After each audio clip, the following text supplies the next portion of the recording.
This episode contains discussion of drug abuse. Listener discretion is advised.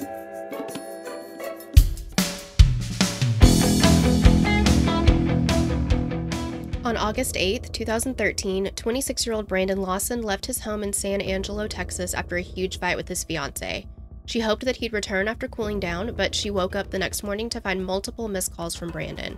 She quickly learned that while she was asleep, Brandon's brother Kyle had left to bring him gas after he'd run out on a desolate road. After several strange phone calls to Kyle, Brandon made a 911 call begging for help, saying that he was being chased. When Kyle finally arrived, he found Brandon's truck abandoned, but his brother was nowhere to be found. 10 years later, some questions about Brandon's sudden disappearance have been answered, but his family is still left wondering what happened to Brandon that night. Oh man, this is one of those cases that's like kind of a huge staple in the true crime world, I feel like. I have heard multiple episodes on this case over the years. Like, it's just one that, like, as soon as it came up on our schedule, I was like, I know that one. Like, it's been pretty widely covered. I had not heard the updates, though. Right. That we will talk about at the end. And it was requested by a few people for us. We want to give a hey girl thanks to Andrea Marie Imbarato, Jenna, and Katrina Bailey. Thank you. Yes, thank you. And thank you to Madison for writing it up. Yes, thank you. We love you guys. Yeah. All right, so let's just jump on in, shall we? I think we should.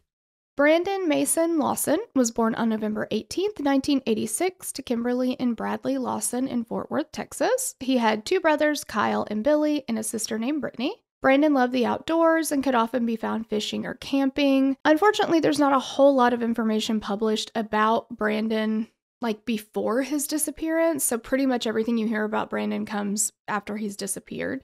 But it's clear from the life that he lived that he was a hard worker and he was a man who loved his family. Brandon lived with his high school sweetheart, Ladessa Lofton, in San Angelo, Texas. The two had met when she was a sophomore and he was a junior. Ladessa said that Brandon approached her in the hallway asking if she knew who he was, and she responded, "No, am I supposed to?" Brandon then asked her to write her number down on a piece of paper. She did, and they quickly fell for one another, Ladessa completely charmed by Brandon's laugh and personality. And she admitted that they were by no means a perfect couple, but they did love each other very much. I mean, that's normal. Like, nobody's a perfect couple. Yeah, and they're also very young at this point, you know? Like, there's a lot of, I don't know, there's just a lot of factors, but yeah, nobody's perfect. They did have 3 children together, and then Brandon also had a child from a previous marriage. Brandon had struggled with drug abuse, specifically with the use of methamphetamine, but had been maintaining his sobriety as of late. So 26-year-old Brandon worked in an oil field, sometimes in excess of 80 hours a week. Because of this, Ladessa said that Brandon was due to start a new job soon. There was no question that Brandon was absolutely exhausted and under immense amounts of stress due to his demanding work schedule, along with his other commitments. Things seemed to hit a breaking point in August of 2013 as Brandon spent an entire night out, leaving Ladessa and the children wondering where he was. All right, so there's a lot of stuff that happens this night. There's a lot of back and forth. It's hard to kind of keep track of all of it, but we're going to break it down the best we can. So, Brandon's brother Kyle later reported that Brandon had called him on the night of August 7th, asking him if he knew where he could get any meth. When Brandon finally returned home on August 8th, a fight quickly started between him and Ladessa. And just before midnight, Brandon left the home in his Ford F-150 pickup truck with the intent of heading to his father's home in Crowley, Texas. Brandon had wanted time to cool down after the fight with Ladessa. He was going to drive to his father's house, which would take over 3 hours. This is the last time that Ladessa would ever see Brandon.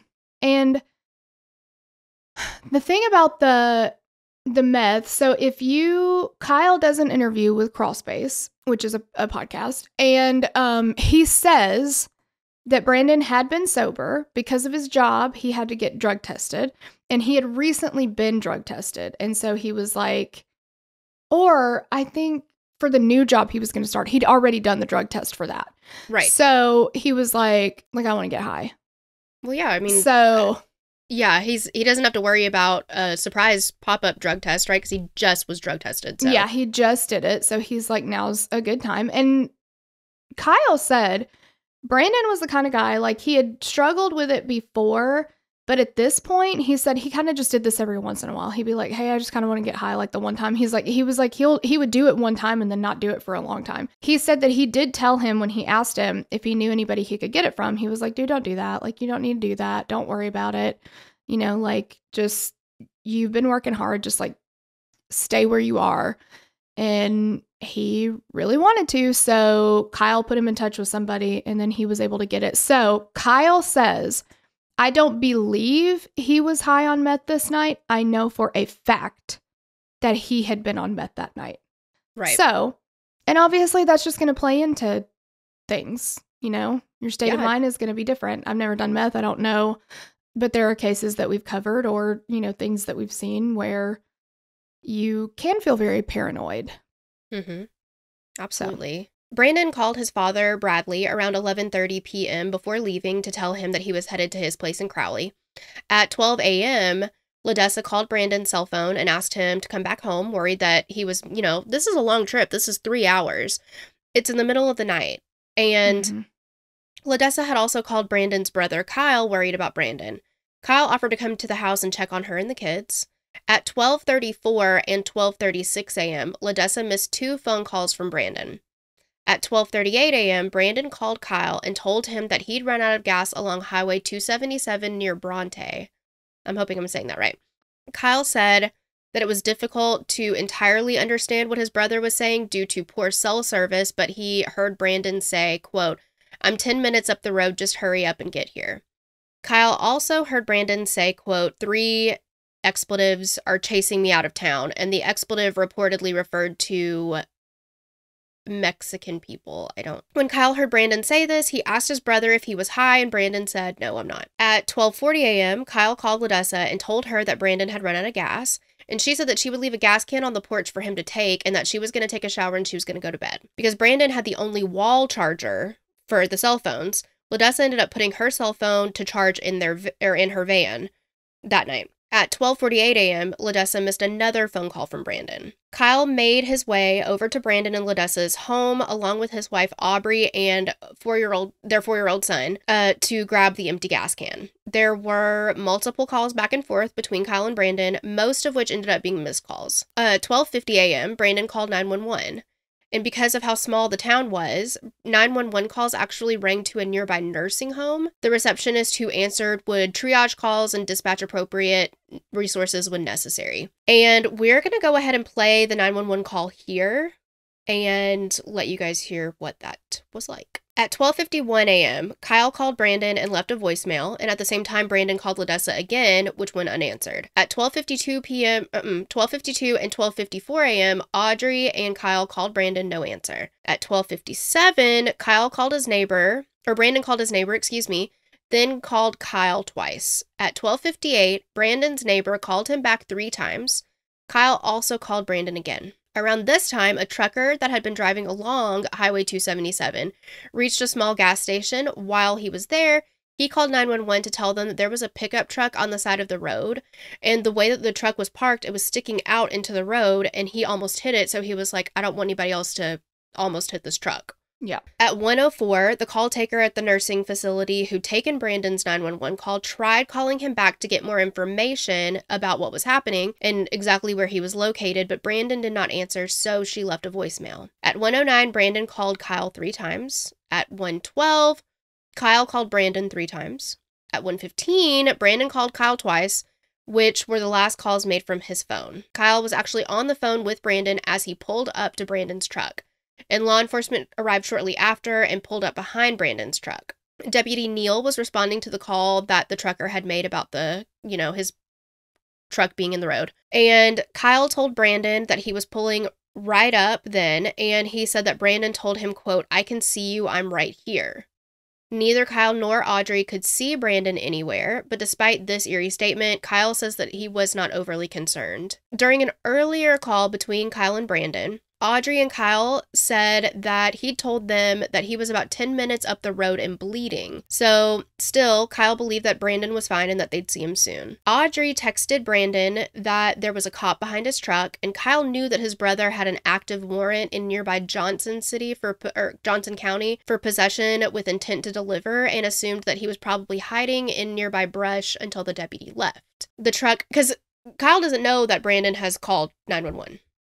No, yeah. So he's thinking, I'm not going to rat him out. Like, right. And he's fine. He says he can see us. Mm-hmm. He's just right here. Right over here, yes. Yeah, when the cop leaves, he'll come out. Right. The truck appeared to have been parked haphazardly. The back end was sticking out into the road, like I said, and the doors had been left unlocked.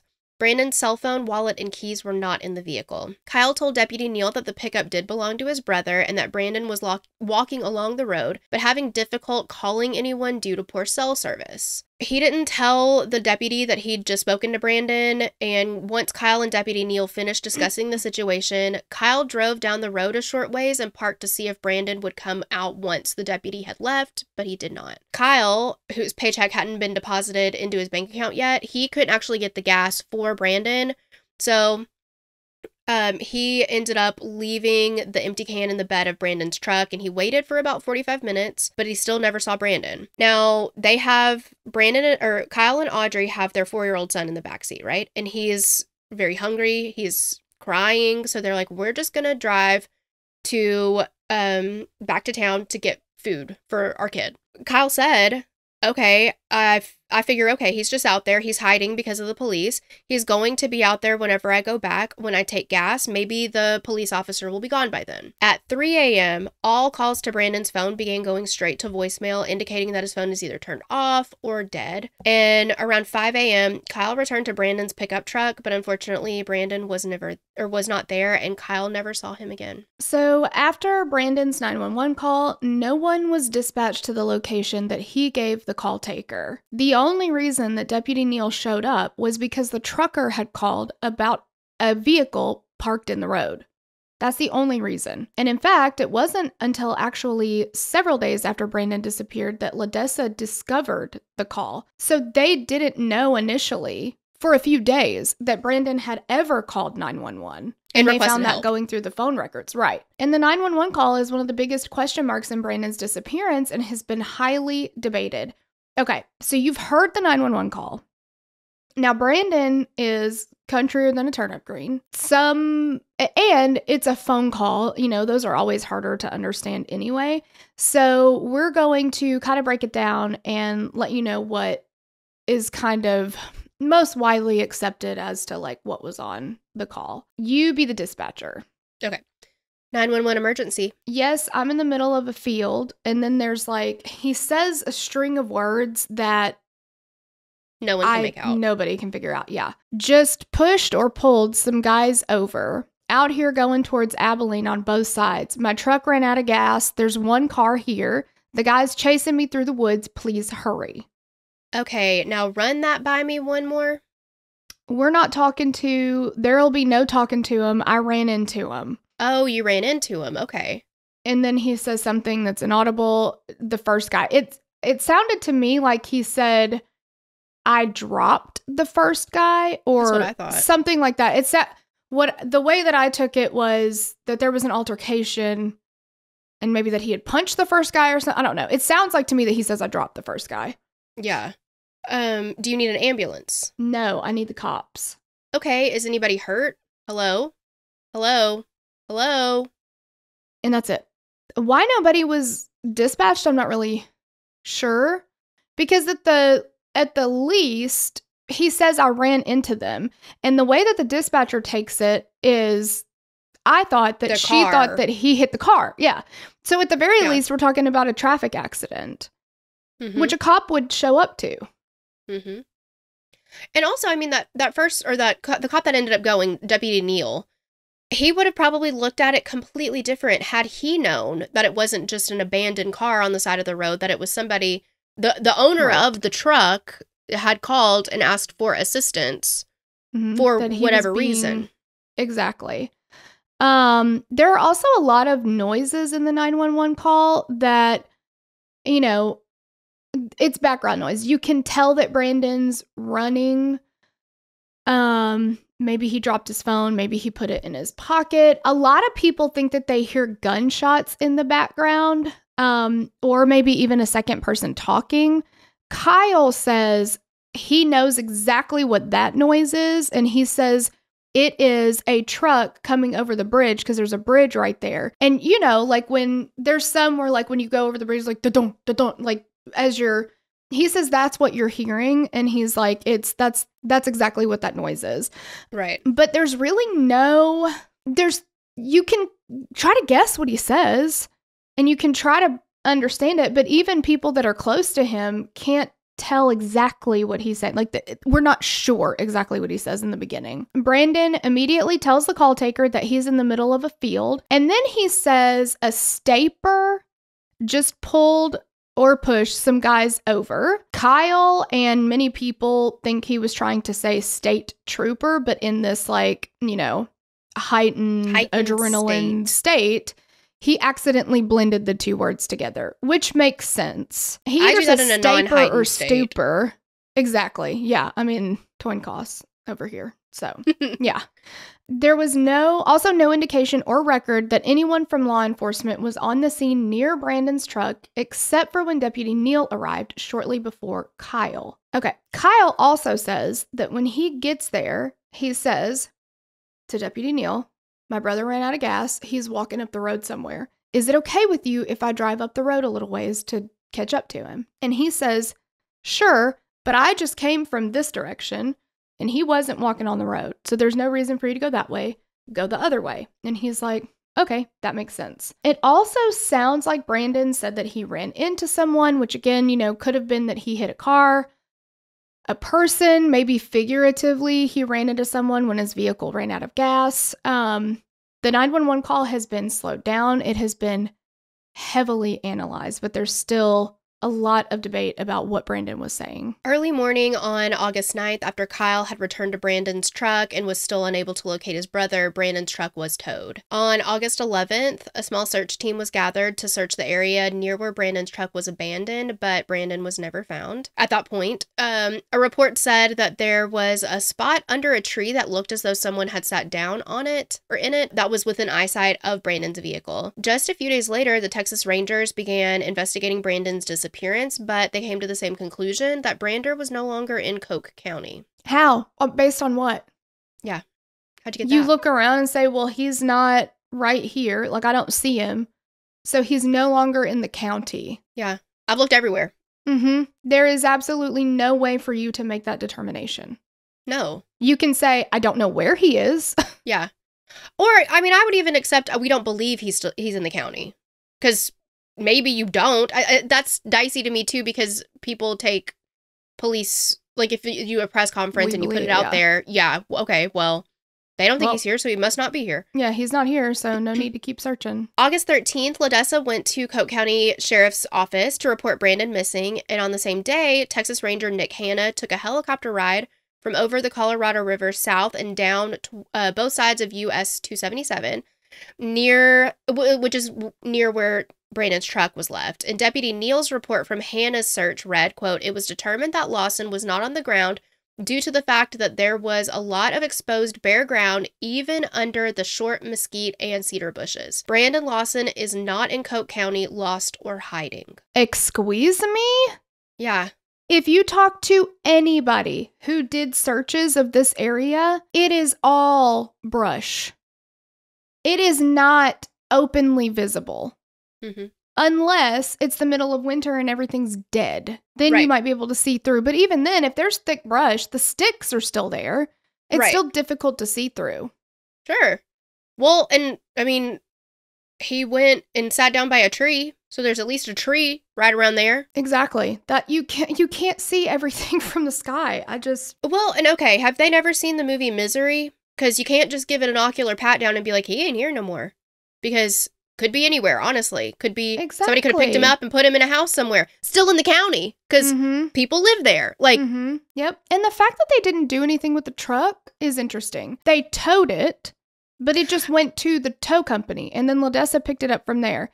They never processed the truck.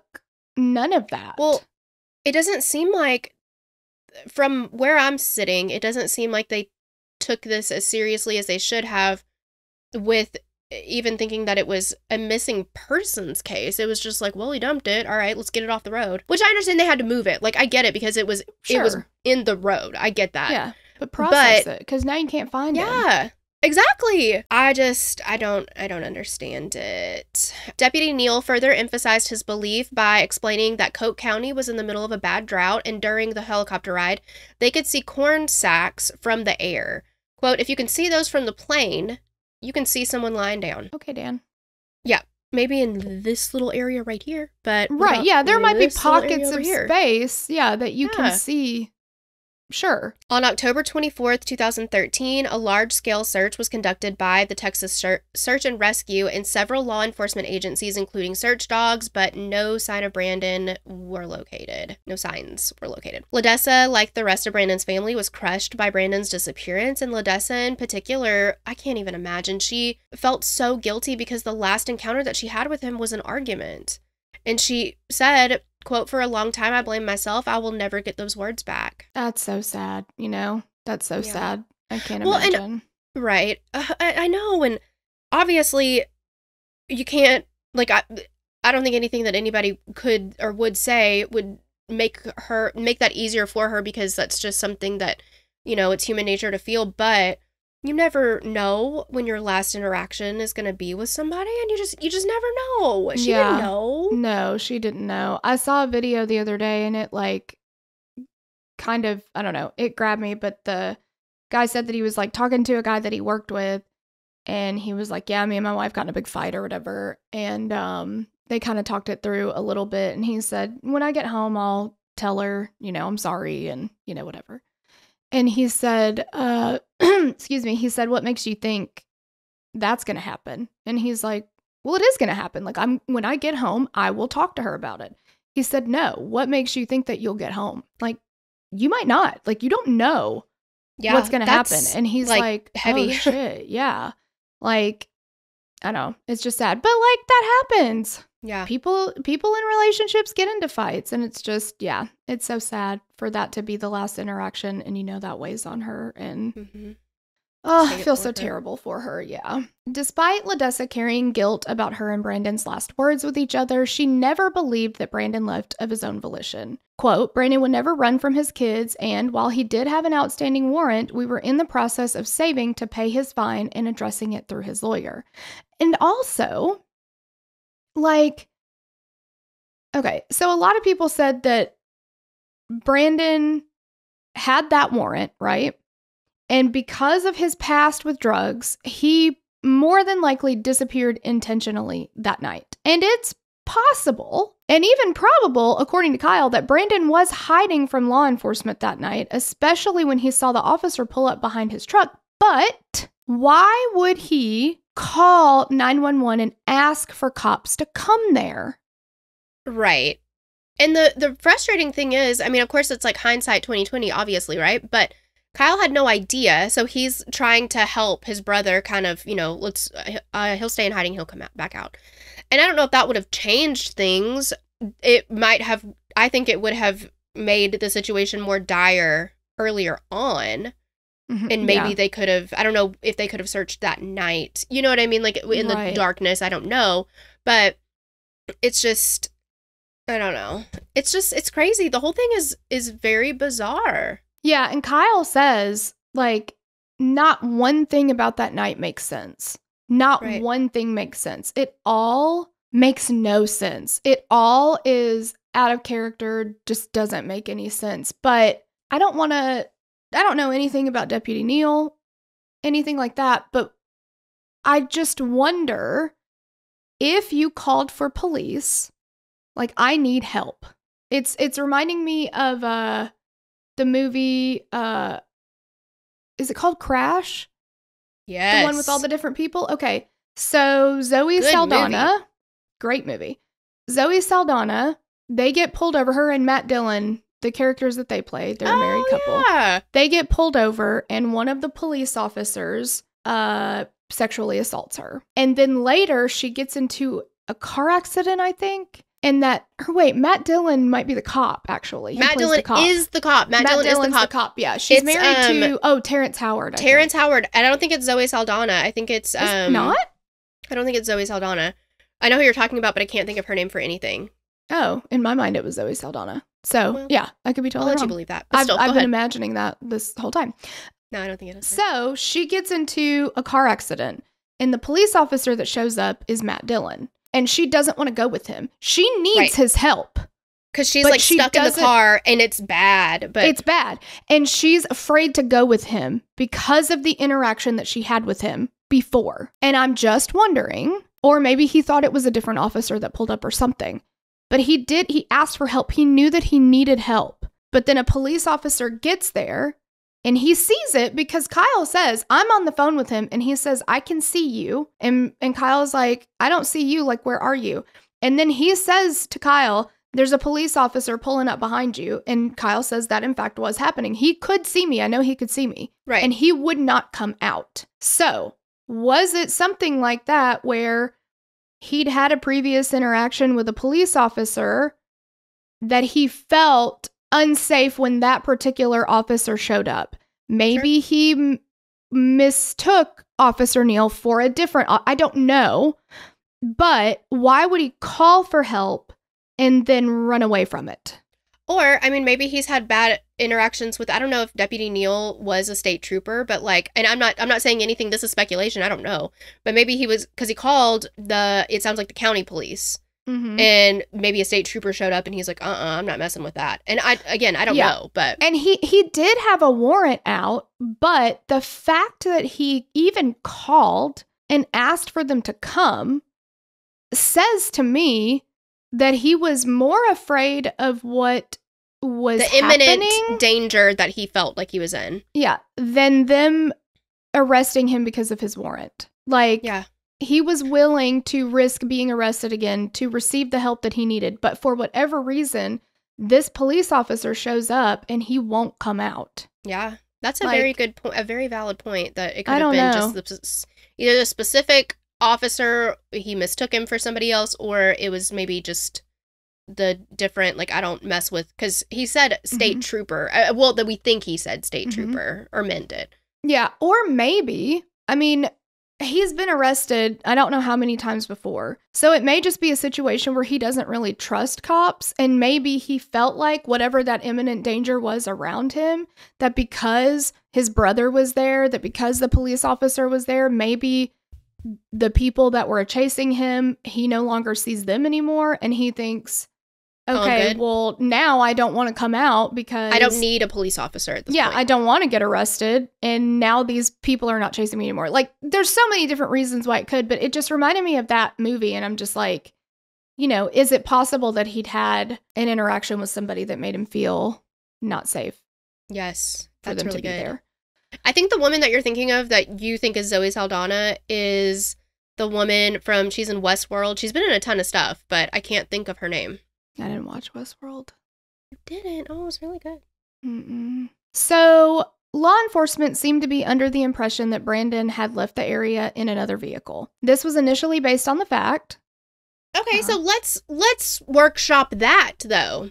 So how do you know he's not in the county still? All you did was search the area. You didn't search everywhere in the county. You didn't go into every home. You didn't. But if you that looked right here and said he's not in the county. If that is from y'all, that's what you think or seem to be under the impression of, then how the hell are you going to go and say he's not even here anymore? Right. That don't make no sense. No, unless the whole county is this field. Right. Is that its own county? I don't think so.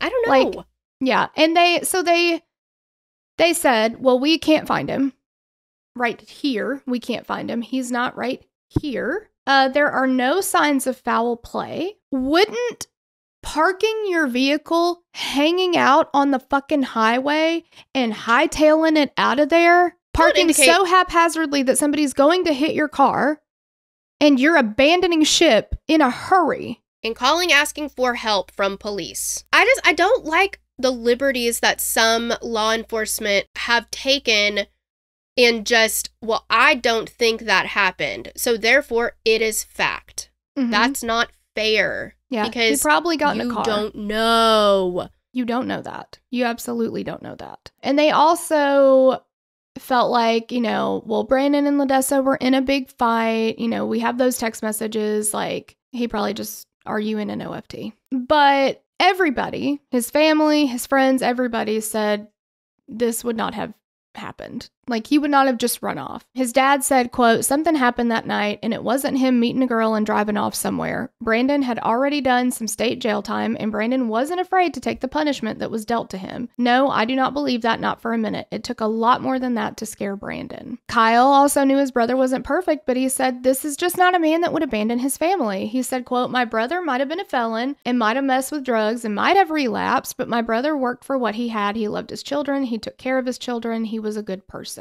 Some believe that based on Brandon's history and the strange 911 call that he was under the influence of drugs. And like we said, like Kyle does say in the Crawlspace interview, I know for a fact that he was on drugs that night. Like I know that he went and he got the meth and he had done the meth. Like I know that he was. But he did say that he asked Brandon, because when Brandon called him, what Brandon said to Kyle was, Ledessa has 3 Mexicans from our neighborhood chasing me out of town. Kyle says that's what Brandon told him. And he said, none of that makes sense. Obviously, Ledessa did not hire people to run him out of town. Right. They don't know there's nobody in their neighborhood that matches this, yeah. He's like, that just doesn't make sense. No, yeah, that's what I was going to say. Like, it just doesn't make any sense. Like, there's nothing to prove that. No. And so he asked Brandon, are you tripping? Like, are you so high that you're imagining shit, basically? And he said that Brandon told him, no, dude, I am not tripping. This is happening. Could he have been hallucinating while on meth? Right. And I would imagine, like you said, we've both never done meth, so I don't know. I can't think of a time when I have hallucinated, but would I know that I was hallucinating while I was hallucinating? Like, is that, Exactly. Do you believe your reality, quote unquote? Right.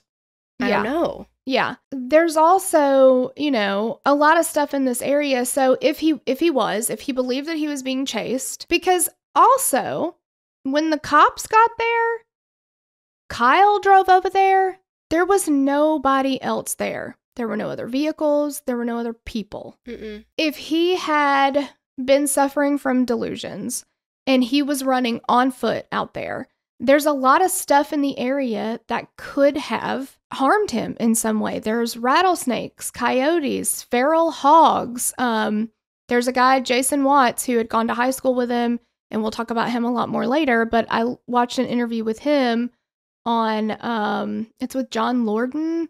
Mm-hmm. He's got a few different channels. I don't remember which channel this is, but he says when they were doing different searches, like there was one search in particular where they were out there for a really, really long time and it was starting to get later and later. And he said, I wanted to get out of there before the wild hogs came out. Like I did not want to be anywhere out there when the wild hogs come out because they come out at night. So I don't know anything about wild hogs. Like I've never dealt with them or anything like that. But I've heard that they are really dangerous. Yeah. Yeah. So, could he have been on foot running away from a perceived threat, whether, it was real or not?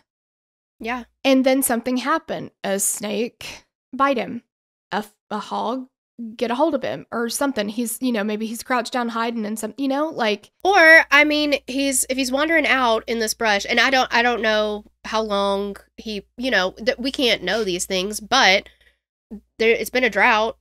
He didn't bring a gallon of water with him. Like, I don't. Right. Yeah, exactly. Could just succumb to the elements. Yeah, that's possible. That absolutely happens. And August in Texas is fucking hot. The hottest days of the year that we've ever had here typically fall. My wedding was August 31st of 2013. And that was the hottest damn day of the year. Like our wedding pictures, everybody's just completely drenched in sweat. If you showed up in a light blue shirt, you left with a dark blue shirt. Like, yeah. It was just, yeah. And it wasn't a daytime wedding. It wasn't like we got married at fucking 3:00 in the afternoon. Like, it was hotter than hell.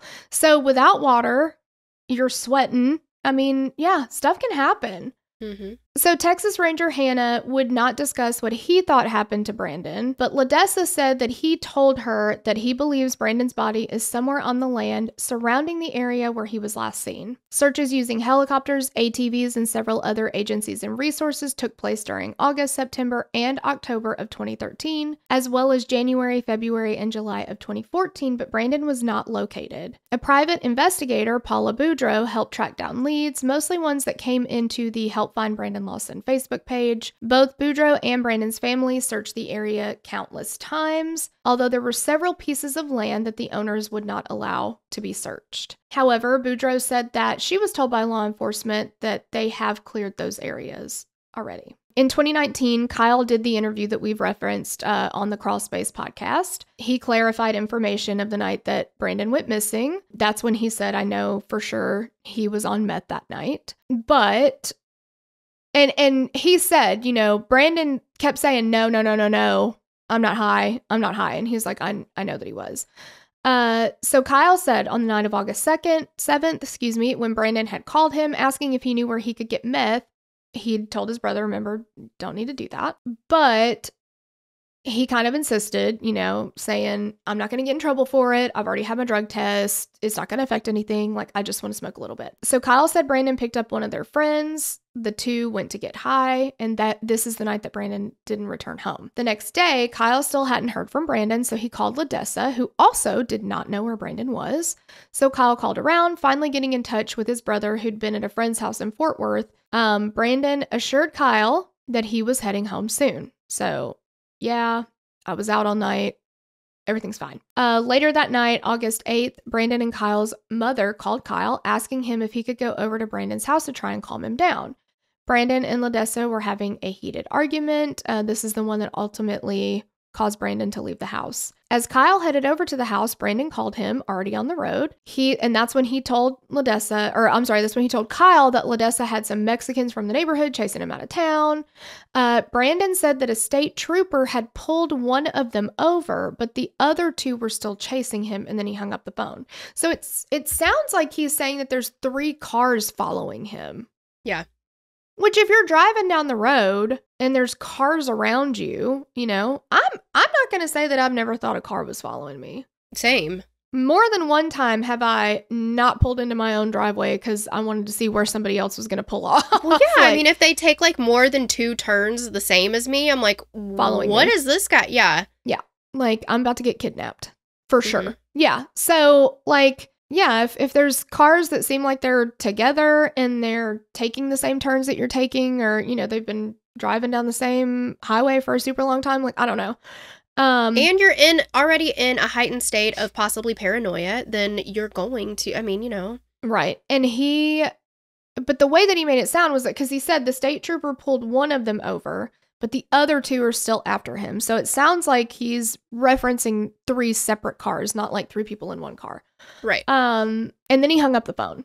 And so that's when the barrage of phone calls started. So Brandon called Kyle back, and that's when he tells him he was about to run out of gas. During the other phone calls, Kyle said that Brandon would just say a few words like, "Where are you?" or "Hurry up," and then just hang up the phone. So again, not typical behavior that right. That Brandon is normally doing. Kyle said during the interview that during these phone calls, his brother sounded out of breath, like he was running. So as Kyle pulled up to Brandon's truck, Brandon called again and asked him where he was. Kyle said that he was pulling up right then, and then Brandon hung up. So Kyle made a U-turn and parked on the opposite side of the road, and he got out and walked over to Brandon's truck. Brandon asked him again, and Brandon called him again, and Kyle asked him where he was, and that's when he said, "I'm right here," and said, there's a cop pulling up or whatever. And he couldn't see Brandon. Like, Brandon says, "I can see you," but Kyle is looking and he's like, "Dude, I don't see you." And he's like, "There's a cop pulling up." Kyle reported that Brandon said to him, "On time, run." And Kyle explained that the term "on time" is slang for cop. and that Brandon was alerting him that the cop was pulling up behind him and that he should run. And so Kyle said that he tells Brandon, dude, I haven't done anything wrong. I'm not going to run. And he said that Brandon responded, where is your pride, motherfucker? And then he hung up the phone. During these short calls, Kyle said that Brandon sounded like he was standing still. He didn't hear the like out of breath or rustling around or anything like that. And Kyle says, I know that he could see me because he told me that the officer was pulling up, and he did in fact pull up. Right. You know, we also talked about the gunshots, that people think that there were gunshots, but Kyle explains that's exactly what it would sound like if something was coming over the bridge. And he does believe that when he said staper, that his brother was trying to say state trooper. And I don't know, obviously I don't know Brandon. I've never talked to him before. When you listen to the call, he does sound intoxicated in some way. Right.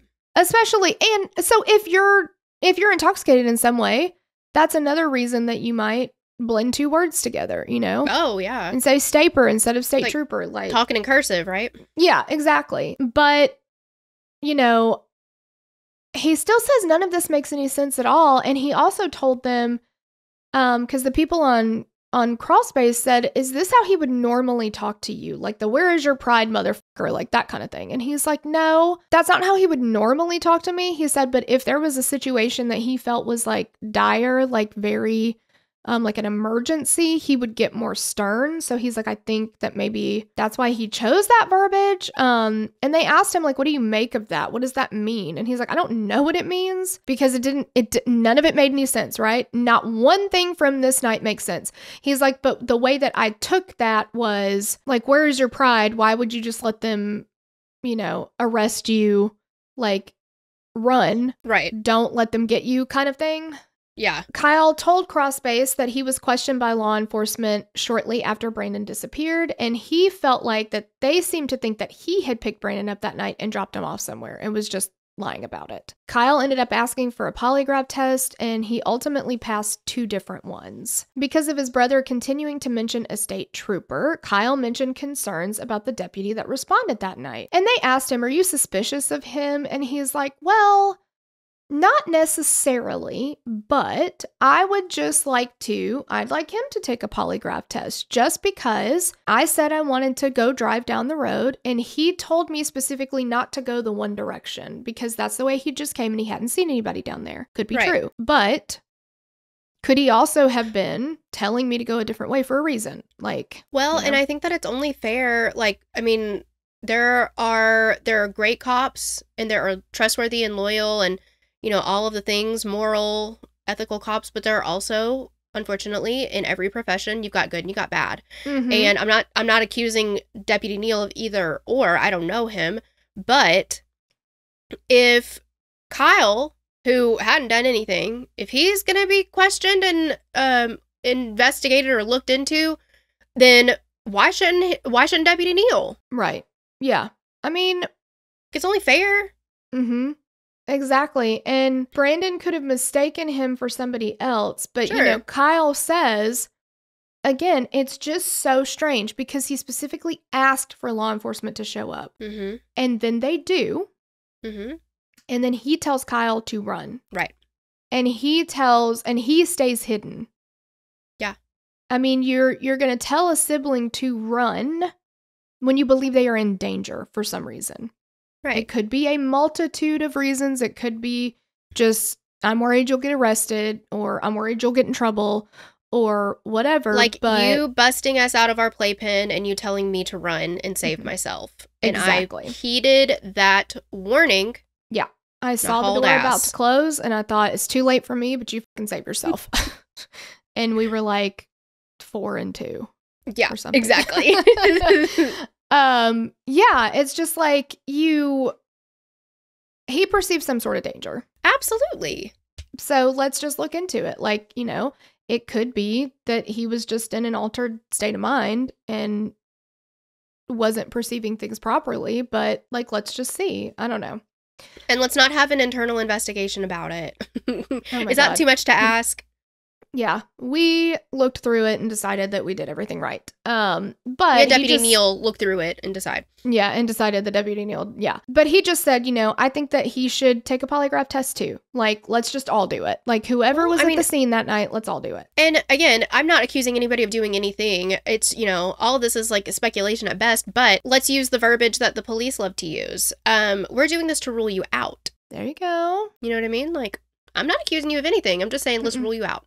Exactly. Yeah, let's just make sure. So, on February 4th, 2022, LaDessa made a post on the Help Find Brandon Lawson Facebook page. Quote, "First and foremost, I want to tell each of you that I appreciate all of your support, kind words, prayers, assistance, concern, and love that has been given to me and my family over the course of the last 8.5 years. Being Brandon's partner in life and knowing him, I know that he would feel hallowed knowing that so many people took the time to share his story. It is deeply appreciated and has helped our family in so many ways find comfort. Answers are something that we have searched for, and today I'm sharing with you that we now have some of those answers.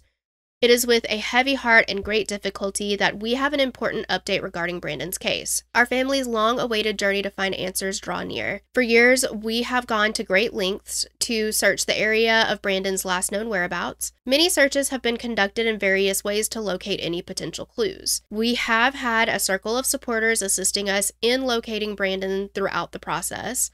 Recently, one of those advocates led a small search party in the vicinity of Brandon's last known location. The search team came upon some clothing that were consistent with Brandon's clothing. Authorities in local law enforcement were contacted and were able to take the evidence in for testing. The Texas Rangers conducted a search that ultimately led them to discover human remains in this same area. Although DNA tests are needed to confirm identification, it's in our hearts that we know that it is Brandon.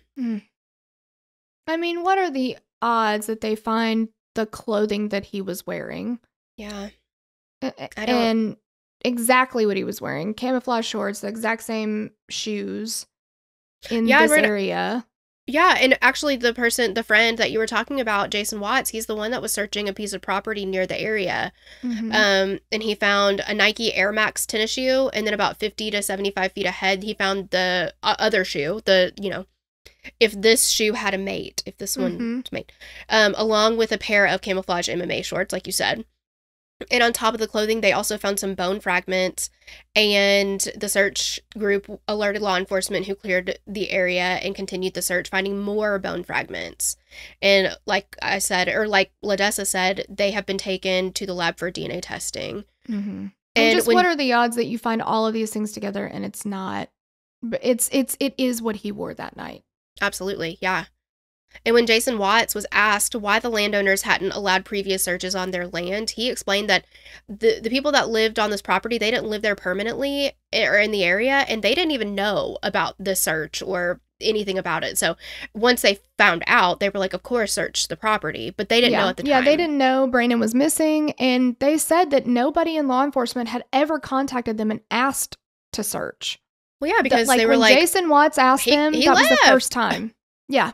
Exactly. Though results are still pending, Brandon's loved ones believe that they finally have some closure.